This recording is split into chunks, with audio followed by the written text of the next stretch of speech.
Hey guys, welcome back to the channel. This is a story about what if Deku had an Overkill Quirk Part 2.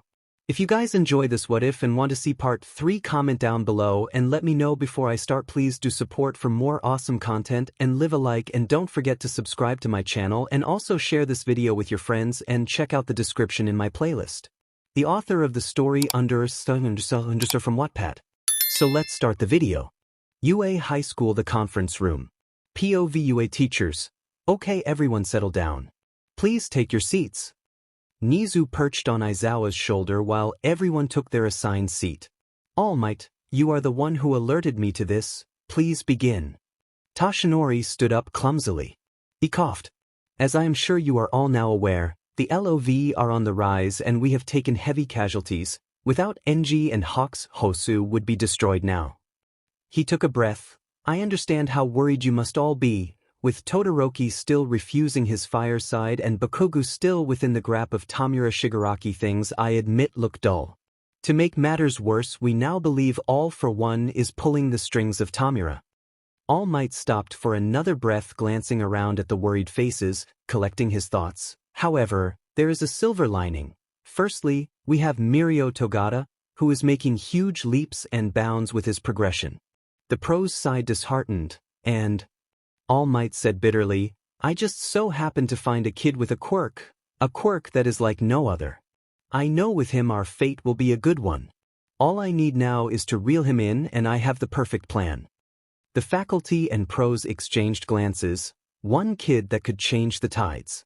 It sounded ridiculous. Especially since All Might had already promised that Togata would be the next him, and no offense to the boy, didn't seem too likely, at least anytime soon. Nizu jumped from his host's shoulder. You must all be skeptical. I agree, so was I. That was until I witnessed this young man for myself. If my word is not enough, continued Nizu, looking around the room, I am positive our young Tenya Lito would be happy to assist me with the facts. He did meet this boy after all. Aizawa had left the room quietly as Nizu spoke. His instructions: retrieve Tenya Lito. Once Nizu had finished, he pointed at the door. Come in, he said in a tone that made you wonder if he was enjoying this. Plus, a grim-faced Lito was marched to Nizu's side, escorted by Aizawa. He looked too sickly to be out of bed and clearly was upset to divulge any information on this so-called miracle kid, but with one look from Nizu he told them everything. Izuku lay in his prison, unable to leave until his doctor gave him the go-ahead. He was bored, so very bored, and even the thought of going to school seemed more appealing. He had been in hospital for the last 2 weeks now. Not once did his mother visit, but that wasn't surprising. In all honesty, he wasn't sure his mother even knew he was missing, or that he was in hospital. Kato had come to visit a few times, telling him about school, dropping off schoolwork, begging Izuku to let him come over when he was out of hospital. His demons also kept him company when nobody was about. Lying in bed all the time made him restless. He would fly through his schoolwork and then have to sit and watch the news all day. Obviously, he enjoyed the time he spent with his demons and Kato, although he still wanted to strangle them all sometimes. There was nothing to do when they were gone though, and he wanted back out there, in the hero world. Today was Sunday, and as soon as he'd awoke he could feel the atmosphere has changed. Doctors and nurses whispered as they moved past his room. They would peer though at him, curious yet afraid. What the F was going on? Something was wrong. He strained his ear, desperately trying to hear what those just over the threshold were saying. But the door was just too solid. He roped in help from his demons. Spy on the doctor, see what's going on. But they had heard nothing. Izuku whispered. Something was definitely going on and he didn't like it, not one bit. The nurses watched him like a hawk. He had to leave, someone was coming. Why else would they suddenly start using some gadget to prevent conversations from being heard? And if he couldn't see it, how would he stop it working? He couldn't. Okay, he thought, it can only be one of two groups. The pros. Or the villains. Oh, who was he kidding? It was either the pros or villains. He was done for. Can't we just teleport you out, Izuku? Darcy asked. Afraid not. I'm still too weak to teleport any meaningful distance. I'll just have to see what they want. I guess it was always gonna come sooner or later. The rest of the day Izuku revised what he would tell whoever was coming, but at the end of the day he knew he almost definitely wouldn't get out of this one. out of the frying pan and into the fire, he guessed. The next day, Izuku lay in bed waiting for fate to finally reach him. He did a bit of reading, watched the news, and had a nap. He was asleep when a small group of pros arrived. The distant mumbling of voices in the background is what Stu read him.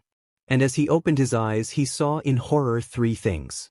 The pros were here, the pros were ogling at him, and the pros had seen him asleep. He sat up rigidly after hearing, "How can a boy look so peaceful in his sleep, wake up and look like death?" Quiet midnight. Another snapped back before Izuku got to see who was speaking. He stared at those before him with his signature dead eyes. One of the pros had pointed out so rudely. "What is it that you want, Nizu?" Izuku said bluntly. Nizu smirked. Aizawa grimaced. "This is Shota Aizawa, yes I am aware." Izuku interrupted. He pointed, "And she's Namuri Kiyama and that's Tashinori Yagi," he said dryly, giving All Might a venomous look. "So skip the introductions, what is it that you want exactly?" "You broke the law, Izuku." Nizu smiled. Izuku shrugged. "I have no idea what you are talking about." "Oh, I think you do." All Might replied. "Be sturdy." Izuku muttered. Aizawa coughed awkwardly. The air was thick with tension. "Anyway," continued Nizu, "you did break the law and there shall be repercussions. We have decided you will be enrolled at U with Aizawa and his class, and you will help us." Izuku's eyes widened. He was furious. So many people would die for this opportunity.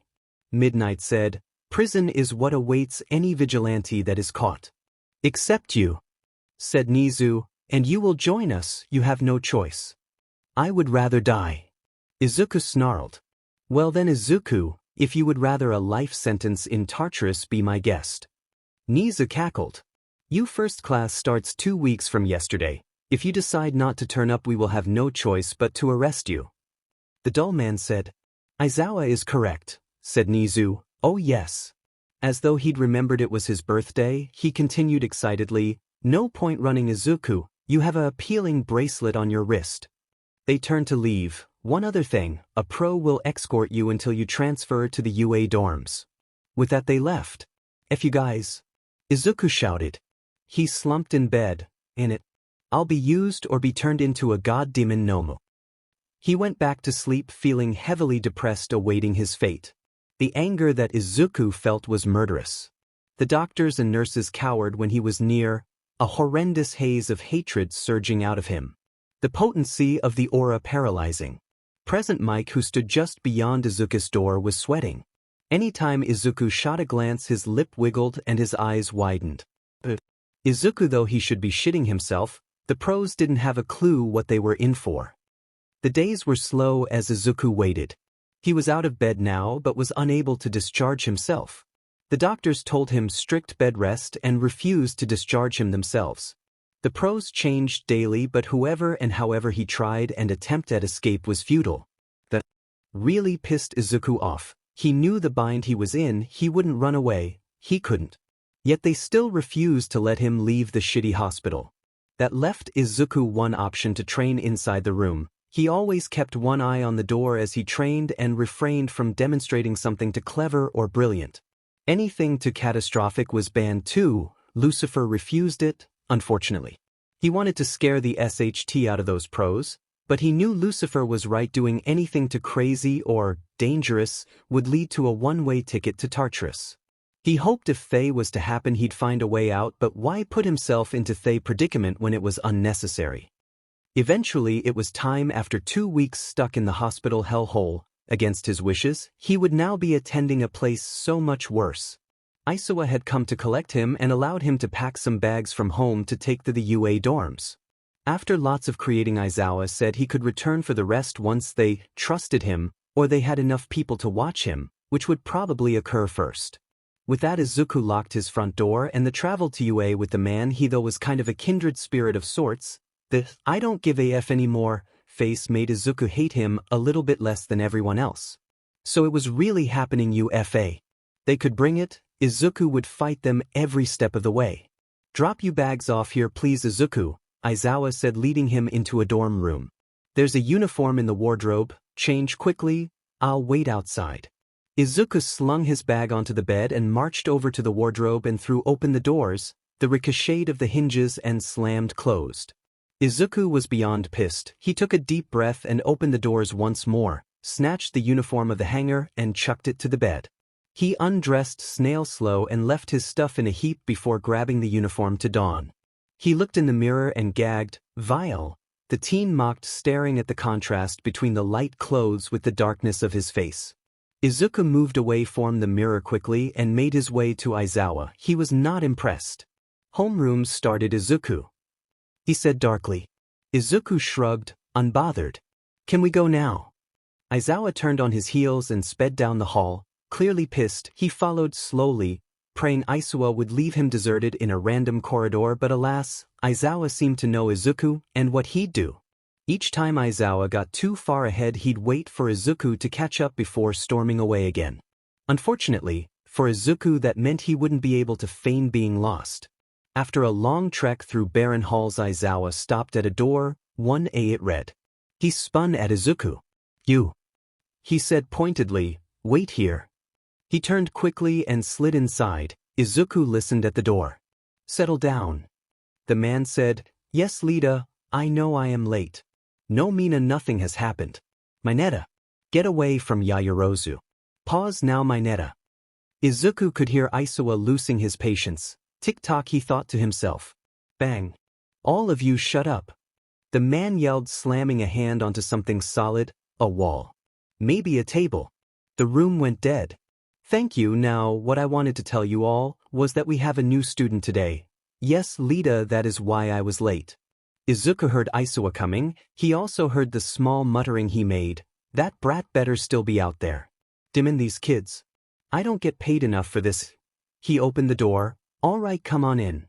As Izuku began to walk in, he heard Bakugo announce, "Who does this demon extra think he is turning up after the year's begun?"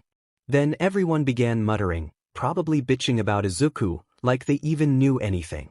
Whatever, he couldn't give a SHT what they thought of him. It would make things easier and more dramatic if they didn't like him. As he made his way into the middle of the classroom, he watched in amusement at the reactions of his new classmates. They were all completely silent, as if Izuku had shown up naked. They all stared at him, unable to mask their horror. He glared with his dead eyes at each and every one of them, his eyes lingering on Bakugo, who could not utter a word. "I am here against my will," he said. "I do not intend to make friends." Izuku turned to Aizawa then. "I'm guessing I'm sitting there," he said, pointing at the empty seat in the back corner of the classroom. When no response was given, he made his way over to the chair and slid into it. Aizawa then began to speak. Nobody was particularly listening. The green-haired boy slumped down into his seat and rested his head heavily on the desk, using his left arm to cushion himself. He felt their eyes watching him, curious eyes, irritated eyes, frightened eyes. Izuku didn't feel like doing any work. Why should he? Blackmailing someone isn't gonna make them cooperate. They might do the job, but that doesn't mean they'll do it well. He closed his eyes and thought about how his life had become, or should he say how much more it had. To everyone else in the room, Izuku looked completely out of it. Not one of them understood what he had meant when he walked into the classroom, and it was bizarre to someone who had been so privileged and given such an opportunity to be sleeping at the back of the class. In fact, it had pissed a few of his classmates off. In actuality, Izuku was taking in each word Aizawa said. He couldn't help it. He was a sponge for knowledge. It was in his DNA to learn. A blessing and a curse. Anything slightly intriguing made those cogs turn, and there was nothing he could do. Regardless of how angry he was at the pros. Once homeroom finished, Aizawa vacated the room, giving Izuku the "you better not try anything" look as he went. Izuku smirked at this, then closed his eyes once more, but not before seeing the disapproving, shocked, irked, and slightly jealous looks his new classmates shot him. Yes, maybe this would be fun. They hate me already, Izuku though. Some entertainment maybe. The sooner they started on him, the sooner Izuku could retaliate. Petty maybe, but he needed to blow off some steam, plus they judged a book by its cover, so he'd act like the cover. "Pot meet kettle," Lucifer said matter-of-factly. The sudden voice made Izuku jump. He'd been focused on present Mike and his teaching. The large fella next to him threw a funny look at Izuku. which Izuku ignored and lay his head back onto the cool desk. Izuku, I know you're angry and I know that they've already got preconceptions about you, but I think you judged them all too. I though you'd be clever enough to see that. You know they could be alright. I know you hate heroes, but that shouldn't define them. Now I must admit they haven't made it easy for themselves though. Their behavior is quite appalling and I see why you're upset, but you never know, you might find someone you do like, so don't cut your nose off to spite your face, okay? I know what you are like. I have a reason to dislike them. The heroes have never done anything good for me, and yes, maybe I did have preconceptions, but look at how they are treating me. I was correct. I know, I do too, and I understand, believe me, but try, please. Be slightly more open-minded. It does no good making so many enemies. I know you hate it here, but try embrace it, at least you'll have something worthwhile to take away, right? I'll pass. Izuku said stubbornly, but Lucifer's words did play on his mind. The day had sped by and his first 3 lessons, which were PSS easy for Izuku, had finished. His next class was Hero Studies. That meant All Might. Izuku sat at the back of the classroom waiting for the phony to enter. The door hurled open and he bounced in, flexing his muscles and bellowing the stupid, overused, untrue spiel, "I am here." Izuku scoffed, his eyes rolling viciously. "Ah, I see we have a new student." Izuku glared. "His name's Izuku." Lita said, "Izuku Midoriya?" Izuku sneered, "What a SCK up. You accepted the offer, welcome to the class, young man," said the muscly hero smugly. Go to hell, Izuku thought, locking his grim eyes with All Might's. The class seemed puzzled at the bizarre exchange, but not one murmured a word. For a few minutes the world stopped while the pair stared at one another. The spell broke suddenly and All Might began to teach the class. Izuku kept his head in the desk and faced the wall. All Might was an awful teacher who clearly had no idea what he was doing. Izuku would give credit where due though, at least the man was trying. He'd spotted the book All Might carried into the room, hidden behind his back. How to Teach a Class for Idiots. Izuku, though the title fitted All Might perfectly. The time ticked by slowly for Izuku, who could not help to glance at the clock every 5 minutes. What All Might was teaching was basic knowledge. Keep civilians out of harm's way. He tried his best to stay focused, he really did, but All Might just kept repeating the same shite. Izuku didn't have a clue what everyone was writing. There was nothing to write. It was pretty self-explanatory if you asked him. He just sat there and closed his eyes waiting for the lesson to be done. 20 minutes later, everyone was packing up and All Might was talking about seeing them all after break. Izuku wouldn't. Before everyone left, All Might spoke. Izuku, I would like to see you once everyone has left. Class dismissed. Izuku got up with the class and raced for the door. F that, he couldn't do another minute with the man he hated. He'd rather have Snake Face. And that's saying something. Izuku wanted to see Kato, normal Kato, get away from all the heroes, future heroes, and the prestige that came with attending UA. So that's what he would do, somehow. Izuku made his way to the school cubicles. He needed a minute to collect himself. How would he get off campus without anyone's knowledge? He crashed into a cubicle and slammed the door behind him, slumping onto the toilet seat. His eyes caught the glistening silver on his arm, which he raised. Staring at it, the bracelet was quite pretty, a far contrast to the emotions it evoked within Izuku, and was cool on his wrist. He could try and disarm the bracelet, however, that would instantly raise suspicions on his whereabouts, plus would take him a few hours to make any progress on it. It was clear Nizu understood Izuku had a knack for things like that. The bracelet was damn near impenetrable and Izuku didn't have the effort to deal with that. Another option would be to get it off, but he wasn't entirely sure how he would achieve this. Whatever this bracelet was made of was no normal metal. The teen was aware that no normal tool would take this thing off. Plus, he'd have to go through the trouble of planting it on another unfortunate soul. There was also a possibility this bracelet has sensors on it, but who knows? Izuku knew he could ask key demons for assistance. There was a chance they could get it off him, but then where was the fun in that? It was decided. Thrill factor. Adrenaline. Chaos. A smirk developed on the green-haired boy's dull face. I'll keep the bracelet on and see how long it takes them to track me down. Whatever punishment comes. I need to get away from here and testing my skills, and theirs could be interesting. Izuku left the toilets and headed to the exit. He crept slowly through the silent corridors, listening out for any movement bar his own. Izuku continued closing in on the stairs that would take him to the first floor. His ears pricked as he rounded the corner. It definitely did not sound like any student. In fact, Izuku knew this voice well. It was basically his own, but older 𝙎𝙪𝙢𝙧 was coming and he sounded pissed. The teen's eyes flicked left to right, scanning the hall. Okay, I guess I'm doing this the hard way. Like a mouse, Izuku made his way over to a large open window and climbed onto the window frame. He leaned forward, crouching. 2 stories was nothing, he told himself. I do it all the time. He heard 𝙎𝙧𝙧 looming closer, getting quicker. The faculty must be onto him. Izuku stood up and without thinking leaped out into the air. He landed smoothly, rolling forward and getting straight to his feet, sprinting away. He did a little wave at 𝙎𝙧𝙧, who had just made it to the window, and shouted, "I'll be back soon." Before he disappeared out of view, Izuku ran straight through the open gates and sprinted down the road till he found a walkway that led to a secluded part of the city. Now he'd be able to move quickly and quietly without any attention being drawn to him. Izuku pulled off his poorly done tie and his blazer, leaving it on the path as he went. If he has to, he could get another or go back for the one he dropped. He fished his phone from his pocket and messaged Kato. "Are you at school?" Izuku, "Why?" "Kato, I'm coming to see you." "Izuku, I'm in a lesson." "Kato, get kicked out or something." "Izuku, fine, I'll wait outside for you." "You owe me big time." "Kato, sure, whatever, I'll see you soon." Izuku continued through the streets to his old school. Surprisingly, he met no resistance, and just like Kato said, he was waiting at the entrance to the school. He was leaning against the wall with a phone in his hand, yawning.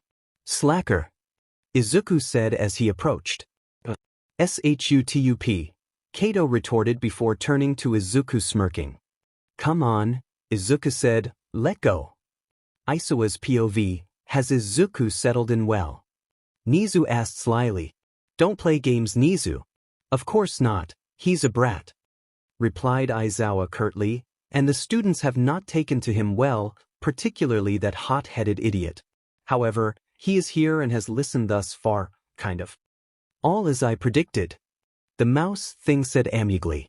There was something slightly sinister about Principal Nizu, something that Aizawa could not quite put his finger on.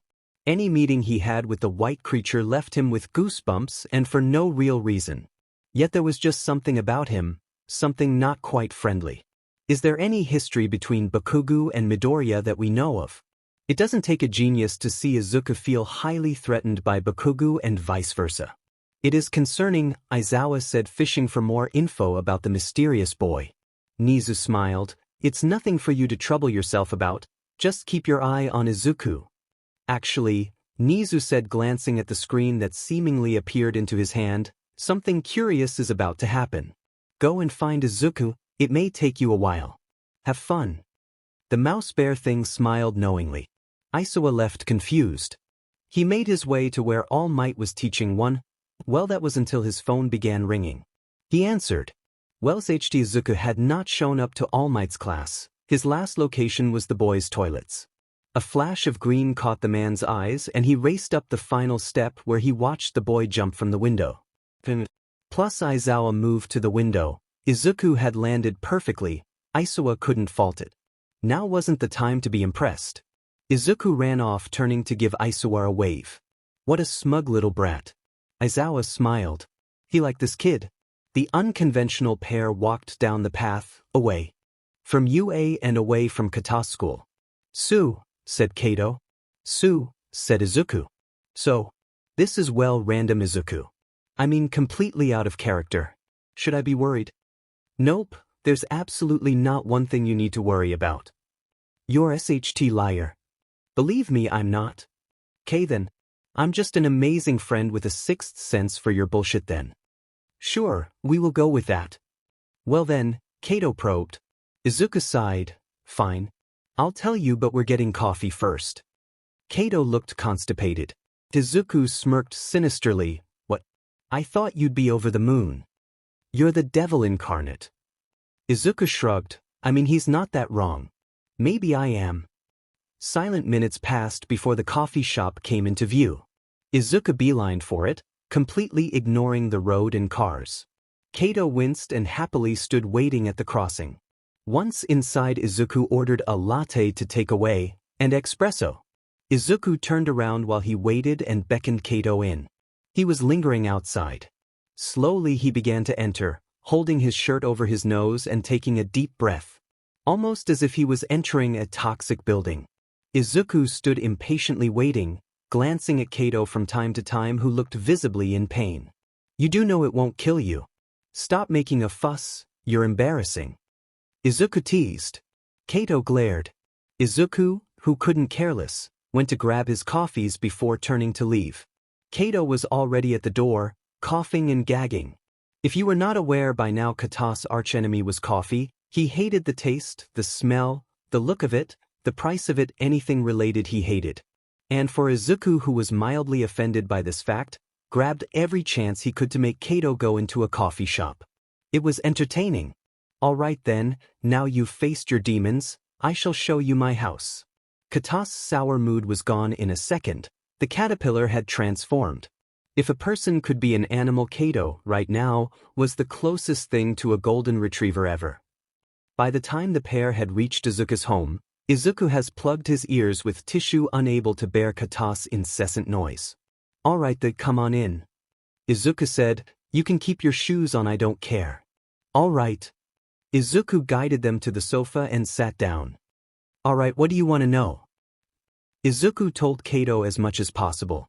He got in a fight with someone, showed his quirk, pros spotted him and wanted him to join UA.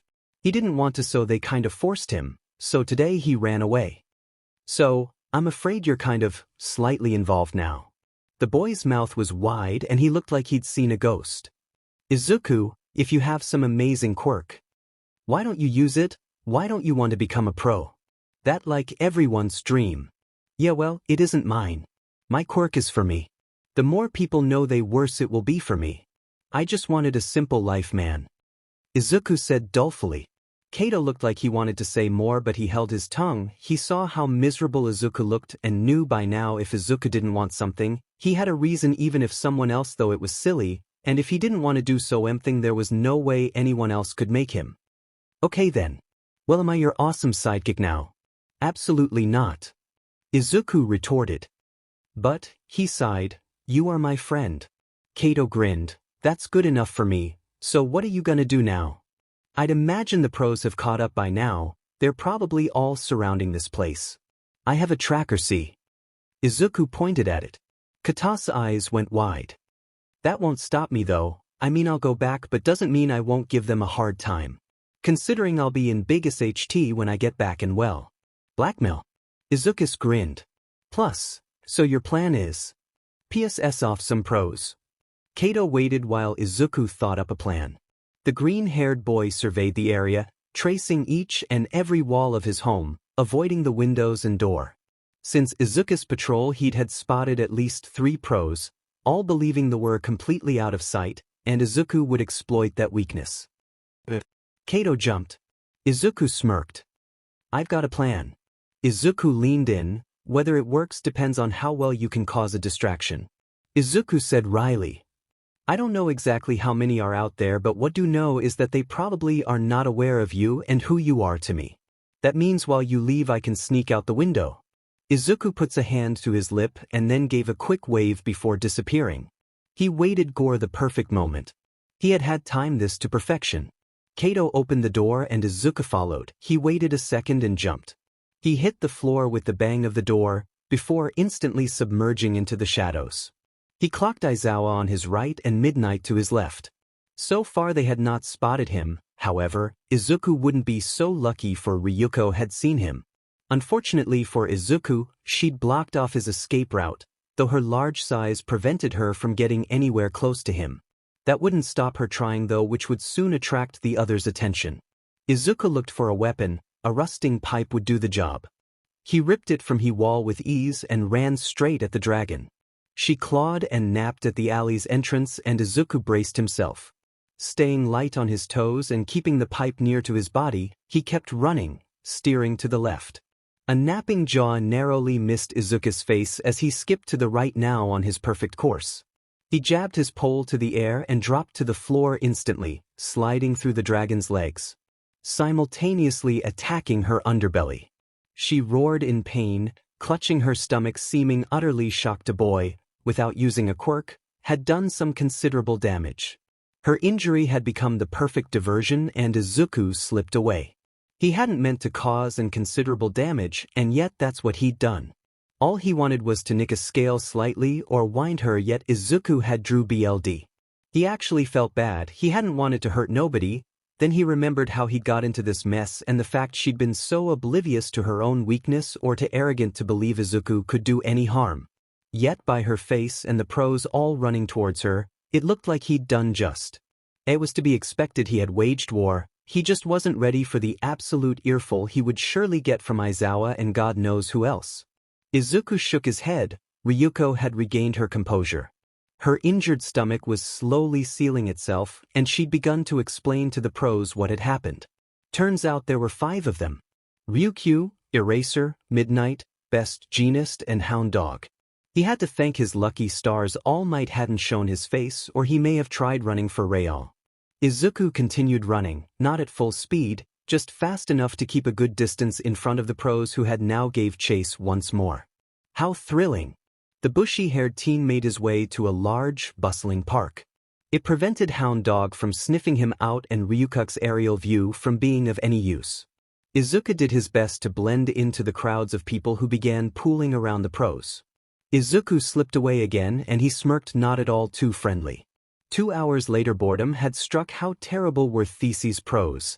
Izuku had led them on a wild goose chase through the city, leaving breadcrumbs along the way, and yet they still hadn't caught him. He toured some local visitor spots and taken his time looking around, and yet they still hadn't come anywhere close as they had in the alley, and the game wasn't fun anymore.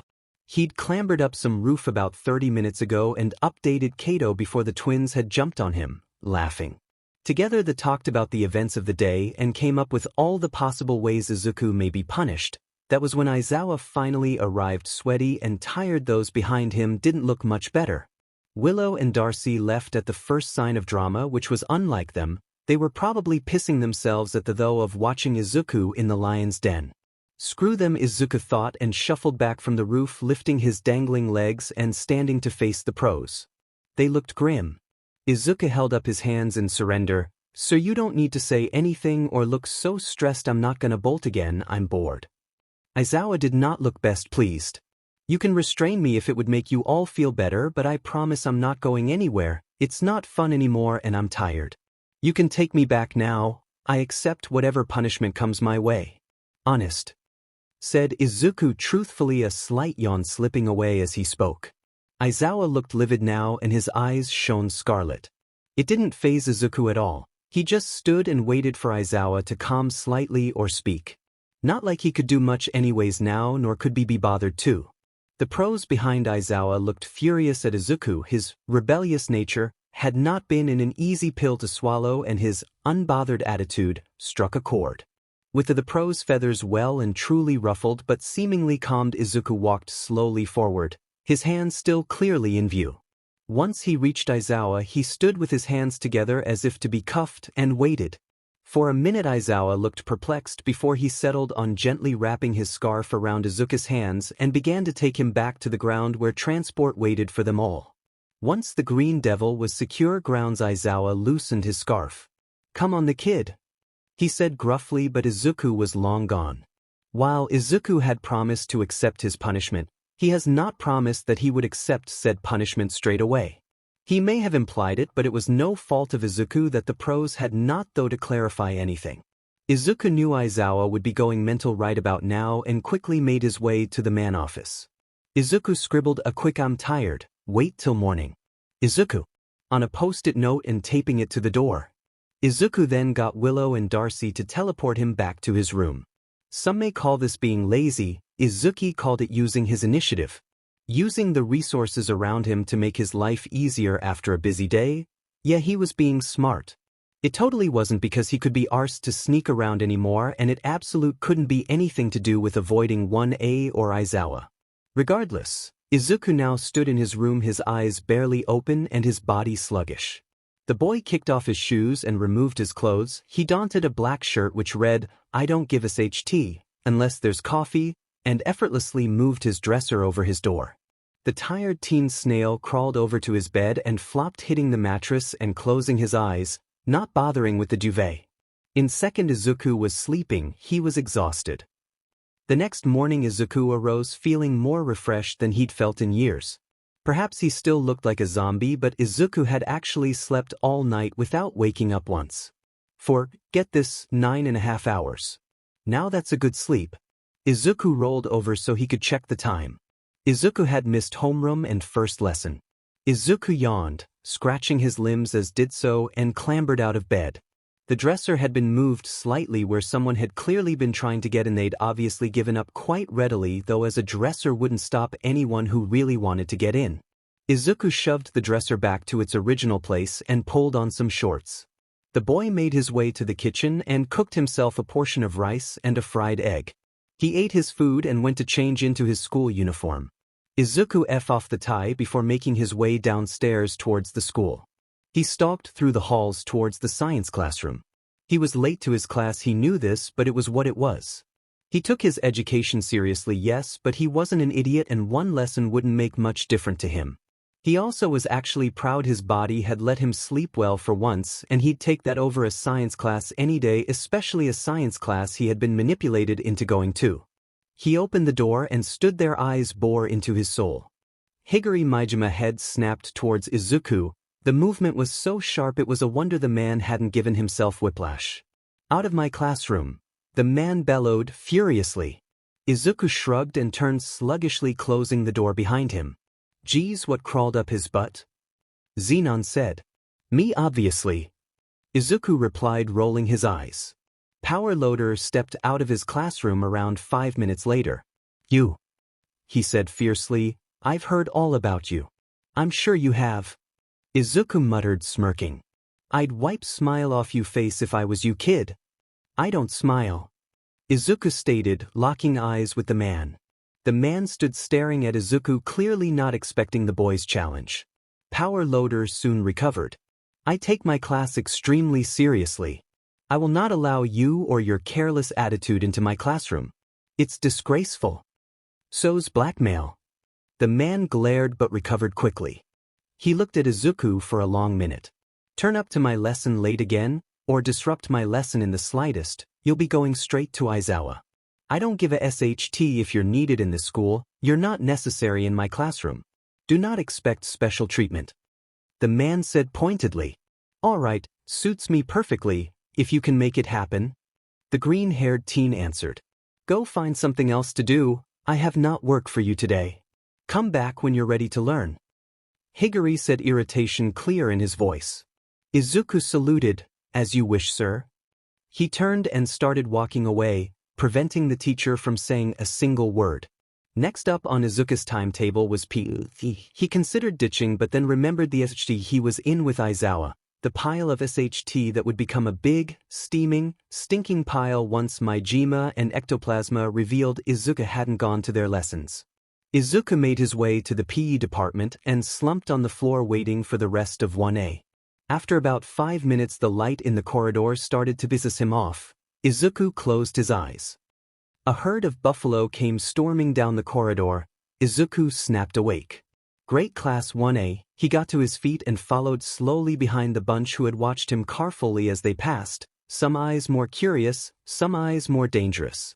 Plus he could not wait for this lesson. Izuku sauntered into the room, following the Rudy group. Inside, Aizawa stood waiting grumpily. The man waited for everyone to gather around before speaking in his sleepy tone. "Go get changed, meet here once you're done. We will be doing fitness tests today, and if you do well we will play dodgeball at the end. If not, you'll be running the campus. Now out." Class 1A moved out. Rather than following, Izuku walked towards a bench in the gym. The teen planted himself in the seat and waited for Aizawa to blow. Instead, Aizawa paid him no attention at all, getting in his sleeping bag and closing his eyes. A calm before the storm. Minutes passed all too quickly for Izuku as the rabble rejoined him inside, all wearing their sports kits. Some of the students noticed Izuku and ogled, others glared with disdain. Those that were not looking at him patiently waited for Aizawa's instructions. The man unfurled himself from his worm-like state and freed his hands, one of which held a phone. Firstly, to get everyone warmed up, all of you must get into groups of 2 and find a place on the floor to lie. The students all went to find a space. Izuku continued to watch. From what he could deduce, Aizawa was going to make the class partake in a military fitness test. The man set a timer for 1 minute and started to talk once more. When I say, and only then will I want you to start doing sit-ups. Do as many as you can and count as you go until you hear the alarm. Those holding the feet of the ones doing the test, count as well. The man paused before grinning. Be warned, and half-arsed attempts will result in punishment. What sort of punishment? Some pink girl Izuku barely recognized asked. Don't push yourself and you'll find out. The class seemed to shrink and Izuku chuckled. Aizawa clearly did not give out empty threats. Aizawa paused. Izuku, he said sturdily, you watch those 5, at the end tell me how many sit-ups each of them did. Do not count any half sit-ups. Izuku rolled his eyes. Yeah, okay old man. Aizawa did not look impressed. Alright, one it go. Aizawa clicked his phone and the students began their sit-ups. Izuku watched each student carefully observing every sit-up they completed. He admitted keeping an eye on everyone posed a challenge at times, and he made sure his demons were keeping track in case. As the seconds ticked, he watched as some of the students got more and more sloppy. A ringing started. It was enjoyable watching the relief washing over the heroes' classes' faces as many slumped to the floor. Go on the Izuku, how did they do? Earphones over there got 21, Lita got 35, Bird Boy got 35, and she, Izuku pointed to Ochako. What's her name? Uraraka got 27. Nice one, Zuku, Willow smirked. Actually, I think you're wrong, said Lita. I got 38. Mineta will back me up. Mineta, who Izuku guessed was the grape-looking kid, was sweating as if he'd been the one doing the sit-ups. Sure, said Mineta. It was clear to Izuku the boy had not been counting when he was holding Lita's feet. Well, said Izuku, I know I'm not wrong because I watched you. Your first rep was incomplete and your last 2, well, your form was appalling to be honest. So no, you did not do 38, you did 35, which by the way is the pass mark in the military. The blue hair boy turned red and instantly shut down. Aizawa, who had watched the ordeal, was simply amazed by Izuku, however he tried to not let it show. The tired man jotted down the scores and read out what the other 5 got. The kids then swapped and the CYCL began again. Overall 9 kids passed the test. Swiftly after, Aizawa announced the next test, the push-up test. 8 kids passed this test, but clearly the class needed a small break. Kids, some electric kid and grape juice so far were to feel Aizawa's punishment. Izuku, though this was fair, he also thought that for hero kids they weren't that athletic, but then again some of their quirks, from what he knew, were quirks that were more for resonance than battle. After a quick water break, the students gathered around Aizawa once more. The man was just about to announce the next fitness test when the blonde-headed idiot spoke up. Why do we have to work our asses off when that loser sits on the bench? The class began to nod their heads and the students broke out into irritated chatter. Silence! Boomed Aizawa. The man looked at Izuku. It made him uncomfortable. The man smirked. You didn't think I'd give you special treatment, did you, kid?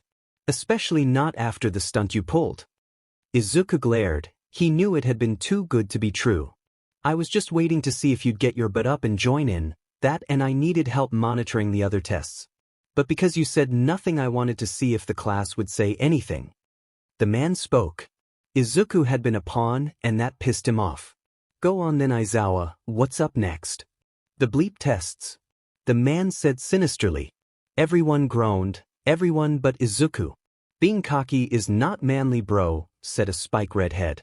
Izuku shrugged. He wasn't cocky, he just had done this test so often that it didn't faze him. Go on then.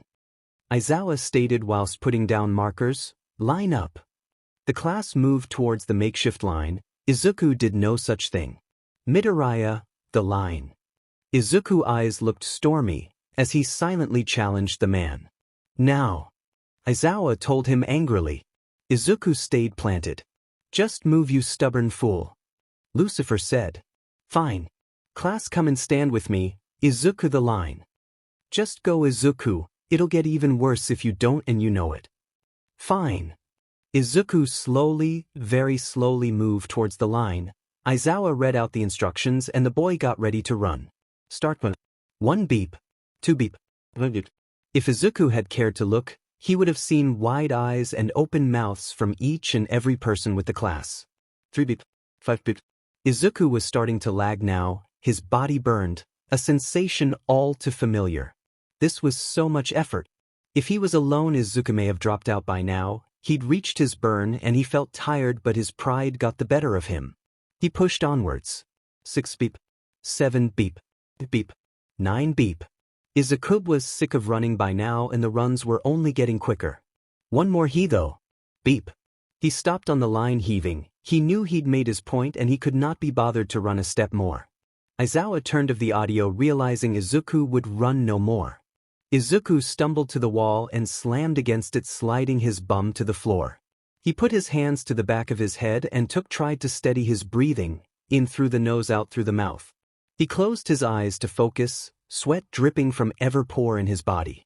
Plus, nice one, Zuzu. The twins screamed in his head. 𝙎𝙧𝙮 didn't respond. After 5 minutes, he got to his feet, still panting. He left the gym, retrieving water, and returning. What's next? If 𝙎𝙧𝙮 thought he would get the best of Aizawa, then he thought wrong. No way was he gonna let some brat make havoc. Minutes passed. 3/4 of the class had dropped out, unable to move a muscle more.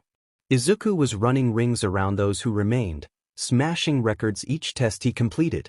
To be frank, Aizawa was in awe of the kid's stubbornness, sheer grit, determination, and his clear dedication to fitness. The boy didn't look like much, yet he was powering through each test like it was nothing. Of course, his scores were far from groundbreaking. It was still astonishing watching him. If he was tired, which would be humanly impossible, he didn't show a trace of it. He beat every single class member by a mile. Who knows if he could have kept on going. The final test ended. The remaining students fell to the floor, including 𝙎𝙧𝙮, Aizawa noted, who had moved away from view. Those whose names are called out will, like I promised, be doing a lap of the school. The students' faces widened. Did I not make it clear in the beginning? Listlessness is unacceptable. The man told them, Mineta, Kaminari, Kuda, Aoyama, Siro, and Jair, make you way to the courtyard. What about him? Mineta pointed. He didn't even do the first test.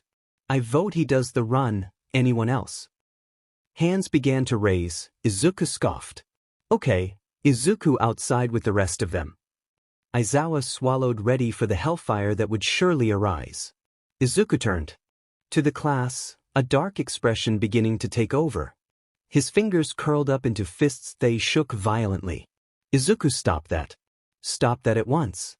Lucifer said sternly, deep breaths. In and out. His body relaxed slightly. He felt a little less like exploding now. If you all go to hell. 𝙎𝙧𝙮. Enough. Lucifer bellowed. That was completely uncalled for. Give it a rest. You're only annoyed because I offended you with that phase. And if you did? 𝙎𝙧𝙮 sighed. Sorry, Dash. As the teen stalked towards the doors, he muttered, hell's too good for you all anyways. Slamming the doors as he left. The dodgeball game must have gotten underway because Aizawa joined the group outside. 1 lap of the school. You do not leave until it's done or you'll be running it all year. Begin. 𝙎𝙧𝙮 could do this one of 3 ways. Walk it, run it, or stay exactly where he was. Decisions. Walk it, cried the twins. No way, stay there, 𝙎𝙧𝙮. Don't say that, Zenon, you'll get him in trouble. 𝙎𝙧𝙮 rolls his eyes at the twins' comment. Are we forgetting I'm already in trouble? He sighed. As much as I love both of your suggestions, and I might as well get it over with, don't you think? 𝙎𝙧𝙮 took off running. It didn't take long to find the group who were ahead of him, no more than 5 minutes actually. He ran around them. He won't last, said Kamindari, panting. 𝙎𝙧𝙮 did last, much to one's dismay. The class had decided to wait to see who finished first. 𝙎𝙧𝙮 was dying on the inside. His lungs were screaming and his muscles felt like withering. In fact, he wasn't sure he could take another step. He really outdid himself with that run. A stupid move on his behalf, all to show those idiots he was better. He shouldn't have bothered now. He was infinitely tired, sore, and he'd proved absolutely nothing. In fact, they probably hated him more. Willow, Darce. Please teleport me back to the dorm. Saw Zuzu. We can't, boss's orders. Drop dead Lucifer. He mumbled and practically crawled to the nearest wall he could find. He eyed the students warily but decided he was too tired to care what they might do. Izuku closed his eyes and fell asleep, all the consequences be damned. For reasons Izuku couldn't, or more likely wouldn't comprehend, he'd miraculously found himself in ectoplasm's math class. If that wasn't enough to torture the teen, he was sat in the middle, front row desk on show for the whole class to see. Using language that definitely should not be repeated, Izuku cured the perpetrator and all bystanders. One demon was making himself woolly unfavorable in Izuku's eyes. That BSRD. Though Lucifer was going to have himself a war on, if he continued, perhaps that's what Izuku wanted. He felt like a fight. Huffing, he settled himself into his seat. The rest of the class were also in their seats waiting for the teacher to start his lesson. Ectoplasm began to speak. Today's lessons seemed to be algebraic equations. The man, Izuku guessed, continued to walk the students through how to solve the different equations before handing out worksheets. It took approximately 20 minutes for Izuku to finish the sheet, disregarding the calculator he'd been given.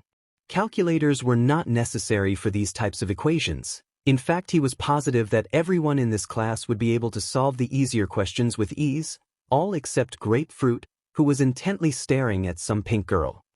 His sympathies for the girl were silent, but there. Someone coughed in front of him. Izuku lazily looked up. Hello. I'd try that again if I was you. Hello, sir. Izuku tried again incredulously. Why should he be respectful? Not all the teachers were involved, I hope you are aware. Izuku rolled his eyes. Of course he knew that. It didn't stop him feeling bitter. Better slightly, Ectoplasm said. Now.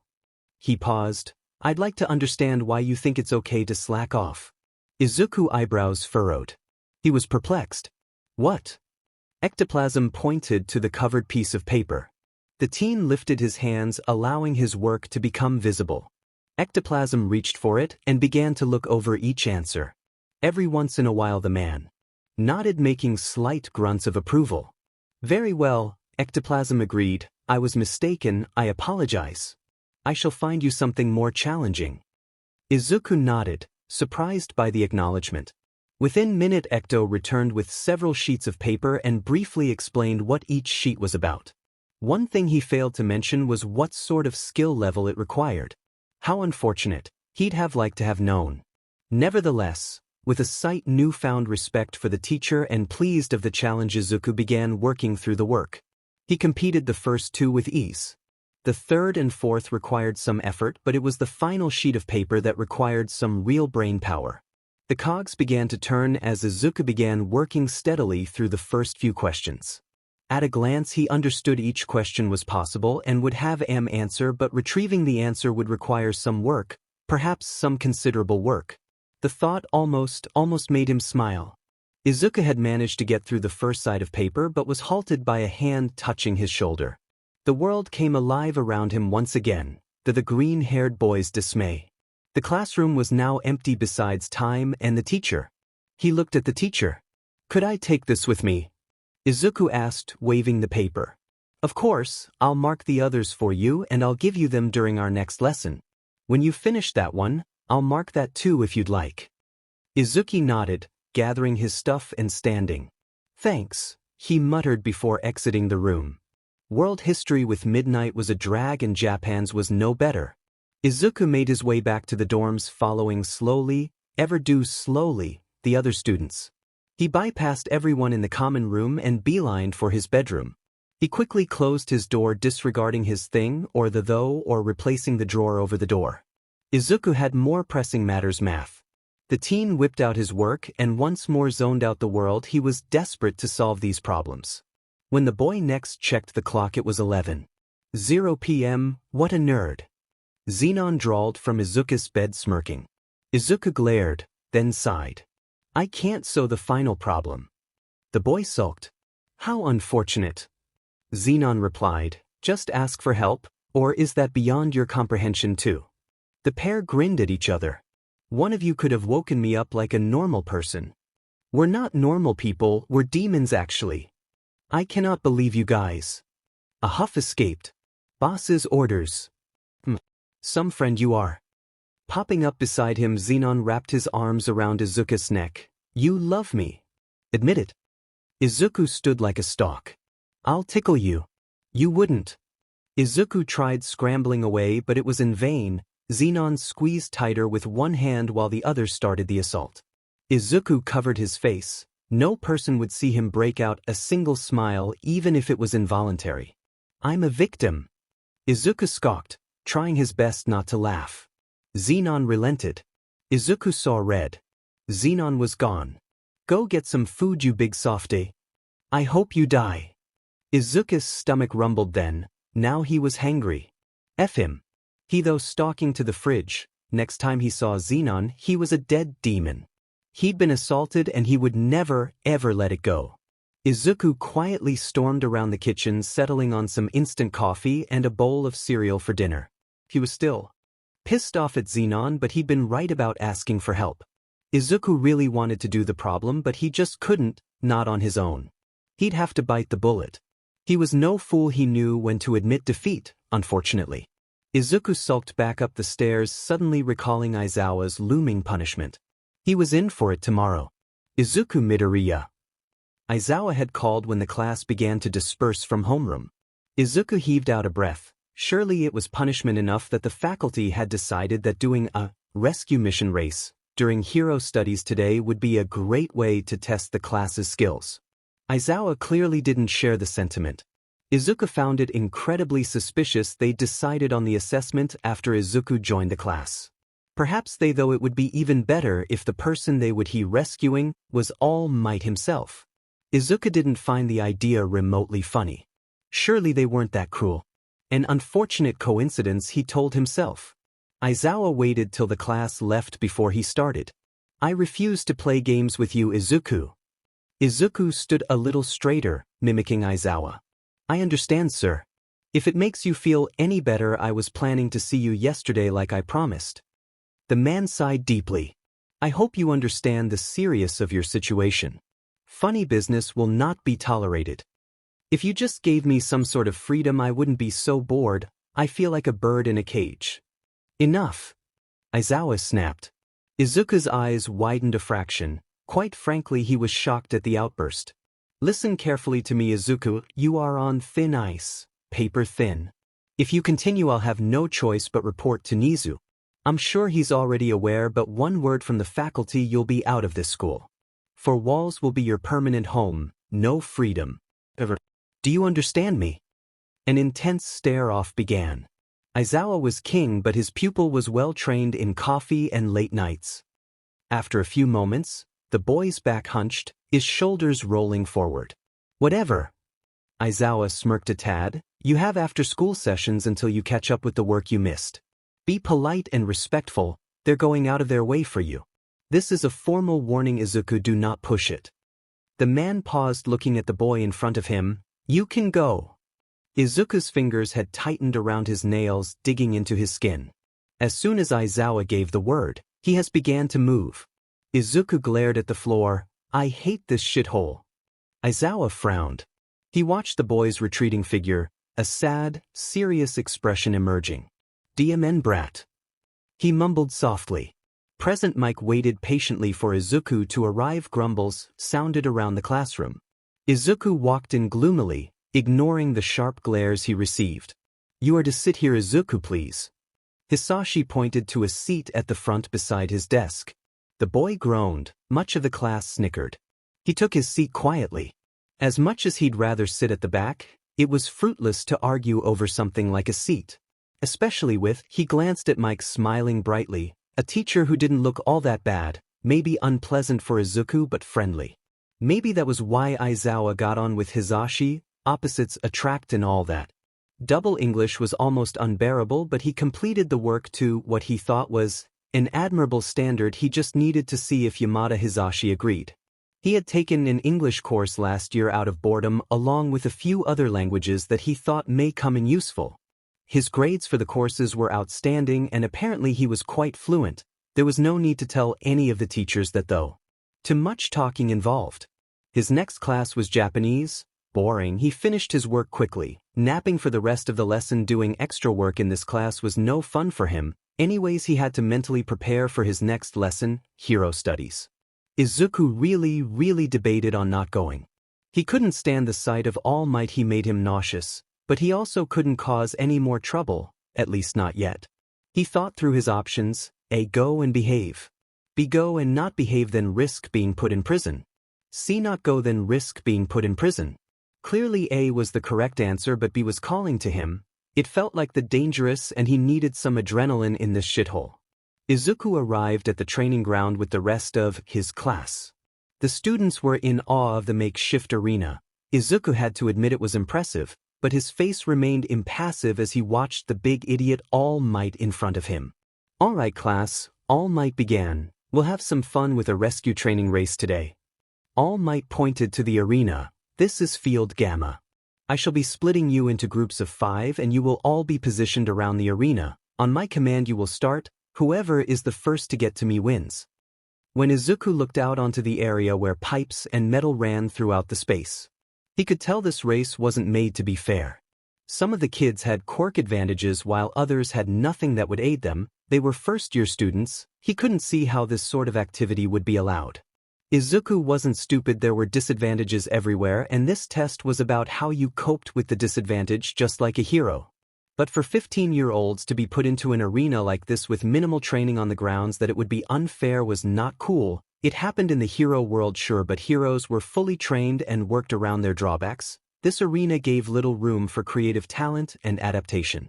Maybe prison wouldn't be a bad call, honestly. Well, that would be the case if he wasn't going to be targeted. 2 groups will run before lunch, 2 will run after. Lita, Ashido, Ojiro, Siro, and Izuku shall run first. All Might chuckled brightly, nullifying the students. Izuku's eyes shot up, blazing harshly. Oh, what he would do to punch him in his smug face. For a moment Izuku debated doing so, or just darting away. He could not stomach All Might's grin for much longer. Instead he decided on giving the class a little show, just a small one. Nothing flashy nor showy, just something that would cause quite whispers when he entered the room. Perhaps it would be enough to get All Might to PSS off too. With the others, Izuku retreated to his starting point on the arena. He just wanted to go to sleep. Adjacent to him he could hear Sellotape boasting about winning. The nerve of these students. Even if Siro's quirk gave him an advantage, he still had students with just an advantage beside him like Lita. It was then that a masterful plan came to Izuku's mind. Pathetic. Maybe. Childish. Beneath him. Absolutely. Wills, Darce, are you thinking what I'm thinking? 100% with you, Izuku. The twins said, appearing next to him, still invisible to everyone else. All Might's booming voice sounded then. Participants, get ready, he yelled. Off you go. Siro and Lita were off in milliseconds. Izuku smirked. Willow and Darcy came to life, revealing themselves. As they joined hands their bodies began to glow. The birds in the sky froze as motion around the arena halted. Xenon, care for the assist?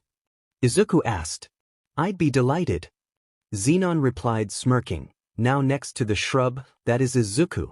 Xenon then teleported the pair over to Siro, where he began to tie his tape around on of the metal poles and over his feet for extra precaution. How much trouble do you think I'll be in for this?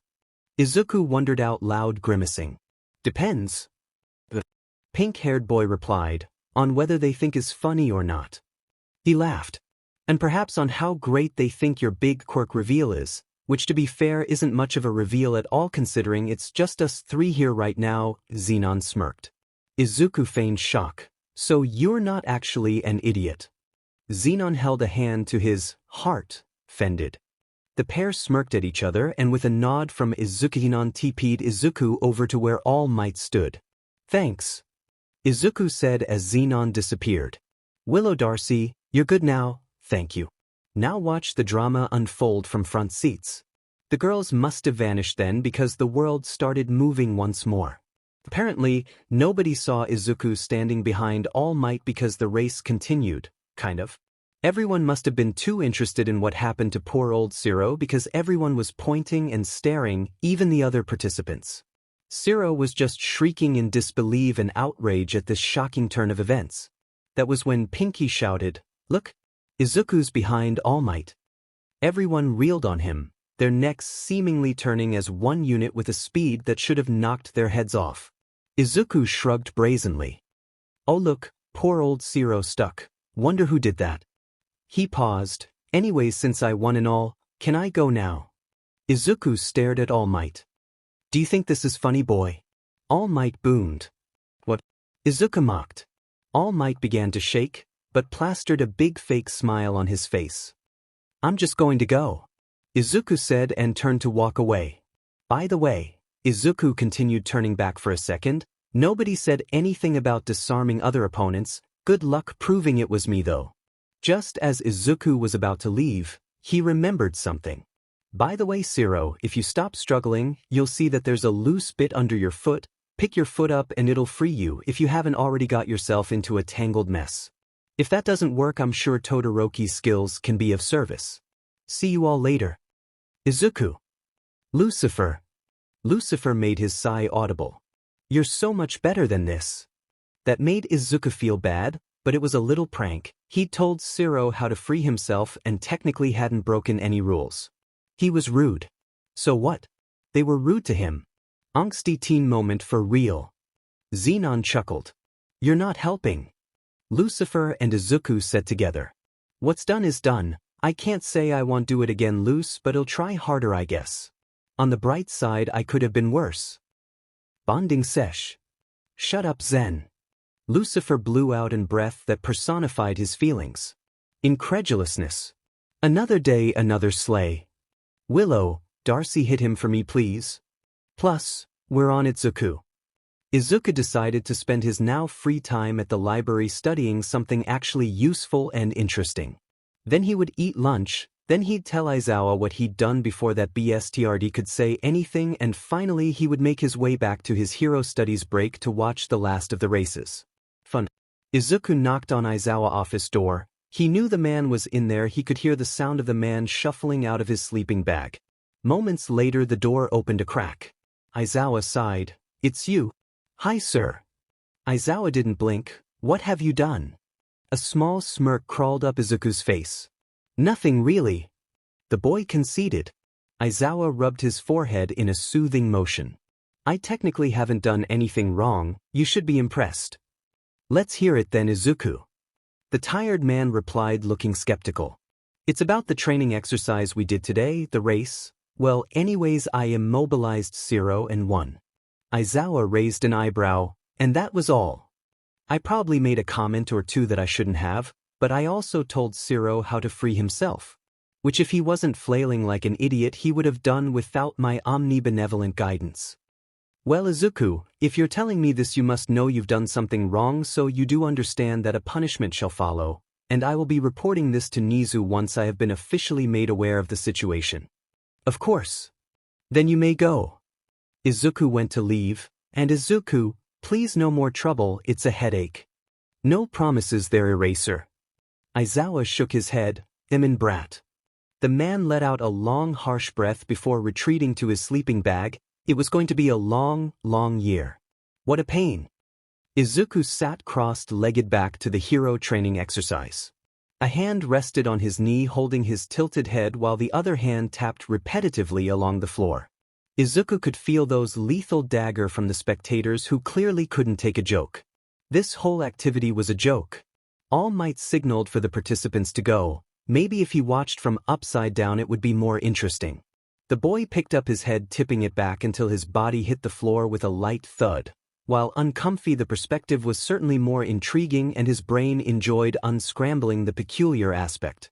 Izuku studied the students, his impatience growing by the second. He wanted something good to happen, something that he could actually learn from. If that didn't come to pass, he would much rather be somewhere he could.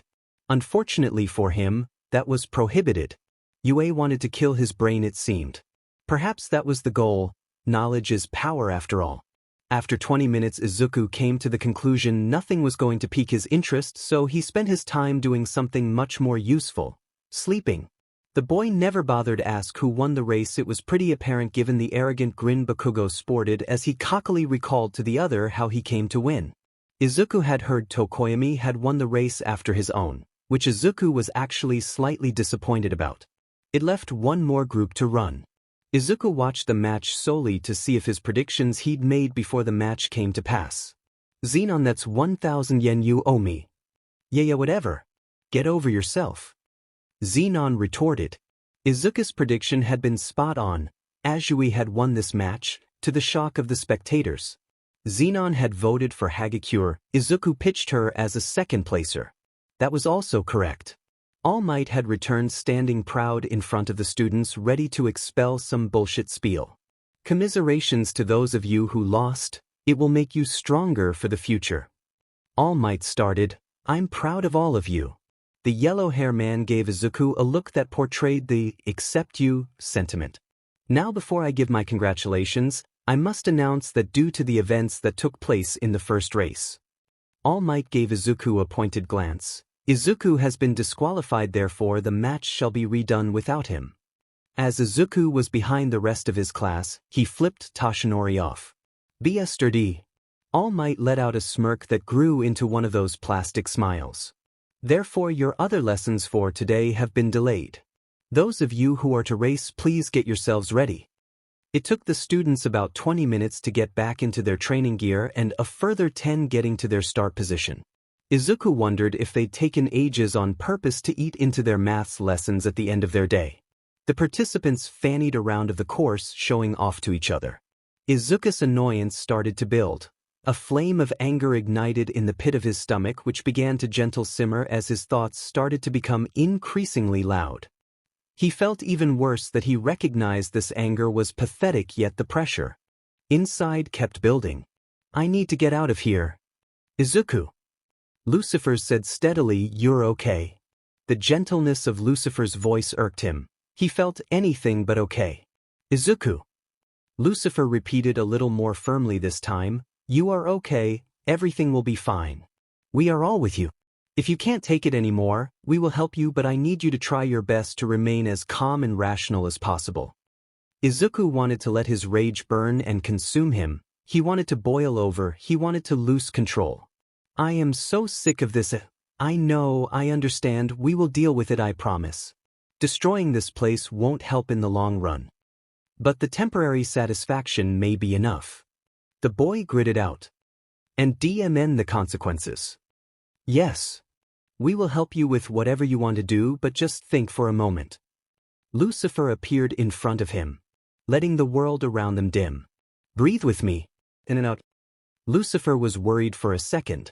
The fury on Izuku's face was unmistakable, but eventually Izuku began to copy him. Slowly, ever so slowly, Izuku began to cool. His temper could be ever so dangerous, and Lucifer didn't want to show the world just how much so today. Thank you. Lucifer said silently. No. Thank you. And tears started to leak from Izuku's eyes. Lucifer hugged Izuku for a long moment until the boy stiffened under him. Lucifer waited as Izuku's cold, hard wall rose. Thicker and taller than before, perhaps impenetrable. Stupid humans. Lucifer hissed more to himself. Lucifer teleported Izuku to his room. Dotn the consequence. He would help Izuku deal with them later. That was if his own temper held long enough to let Izuku sort it, that was. Plus there was radio silence in the demon world. When Izuku found himself inside Ectoplasm's classroom, he couldn't say he was delighted. The rage he had not long before hadn't been quelled much, and nothing but destruction or fighting could satiate it. Izuku was more rational now, so understood neither of those things would be possible currently, therefore needed to ride this anger out. So God help anyone who tried talk to him. Their lesson was delayed by 30 minutes, but to be honest, Izuku's interest for maths was squashed right now. The boy roughly threw Ectoplasm his incomplete worksheet with a post-stick note attached saying, I need help with this question, please. While he knew the teacher didn't deserve the harsh treatment, he couldn't find it within himself to change his bad attitude. Luckily for Izuku, ectoplasm seemed to get the gist of Izuku's mood and kindly gave Izuku his other sheets back with a post-stick note saying that he could come and see him during a lunch break for support. It was to everyone's good luck that they paid attention to Izuku's bad mood. They tiptoed around him like a bomb about to go off, and frankly nobody dared look at the boy and anyone near him leaned away. It was like Izuku has a person repellent on him or a shield that kept people from noticing him or being around him. It was quite possible Izuku did have a shield around him, he couldn't be sure, but such strong emotions did strange things to his quirk. As soon as the classroom clock showed the end of the day, Izuku was gone, rushing from the room and teleporting to the dorms. If Aizawa wanted him, he'd have to put him in cuffs. The anger he felt was dangerous. It was settled anger, cold anger, anger that allowed him to think seriously. His walls were up and they were fierce, ready to defend against all. There would be no way of them falling again. Izuku sat on his bed contemplating. He wanted to do was something, needed to do something, anything. Yet also do absolutely nothing ever again. He was jittery, his fingers twitching, yet his mind was clear and cold. Xenon flopped onto Izuku's bed then. Lucifer's pissed, We are all on tender hooks. If you don't destroy UA, he may well destroy it for you. That would be so satisfying. Izuku replied, but we just can't, and it's so annoying. So what's the plan instead? I dunno, what can I do really? I could run away but I'd never find peace. I don't want to be here but I don't want to harm anyone, not really. You owe All Might and Bakugo a punch though, right? Xenon smiled. Izuku couldn't return the smile, but he appreciated it. Thanks Z. Izuku sighed. I wish everyone would just let me be. Nobody wants me here and I don't really want to be here. I need a way to get everyone off my back. Shigaraki, Nizu, the students. I know Zuko, I know. He paused for a long moment, Xenon's face contorting for disgust to one of helpless defeat. Fancy a game of chess. Chess. You hate chess. I hate chess, but you enjoy it, so let's play. Okay. Izuku. You best be in there. Someone said, rapping on his door. Izuku's eyes opened. Izuku, open the door. Izuku groaned, Aizawa. He rubbed his eyes, sleep falling onto his face. Coming, sir. Izuku got up and shoved his draw away from the door so that he could open it. On the other side of that door, Mr. Aizawa stood, fuming. I keep sticking my neck out for you, child, but again and again you disappoint me. Aizawa fumed. Sir, it was within everyone's best interest for me to come to my dorm. Izuku retaliated. Even if that was true, I need to know these things, Izuku. You cannot keep doing whatever you feel like. You are now a part of this school, and if you continue this rebellious streak, I won't be able to help you against the consequences. Teachers are already questioning your transfer. Aizawa paused. And with the slam of the door, he was gone. Izuku's mood turned sour. Not even Aizawa felt the need to hear him out. Even if Izuku hadn't handled things the right way, he had done the responsible thing. Stupid school. He muttered. Rather than sulk, Izuku focused his energy elsewhere, trying to find out more on Shigaraki. Unsurprisingly, the internet came up with practically nothing, so like most people would do, Izuku hacked any file from any agency he could think of that he could get away with pilfering files from. Turns out not even the pros had much on this guy yet. In fact, he was still being classed as a low-threat target. The pros were focusing their efforts on more infamous villains. Insert eye roll. How slow could the heroes get, honestly? Surely it didn't take a genius to know that Shigaraki was up to no good. Surely he would be worth investigating. Apparently not. At this rate, I'll be getting one of the demons to go undercover, Izuku thought to himself contemptuously. Oh, Izuku, what a fabulous idea. The twins said together, peering around Izuku's shoulder.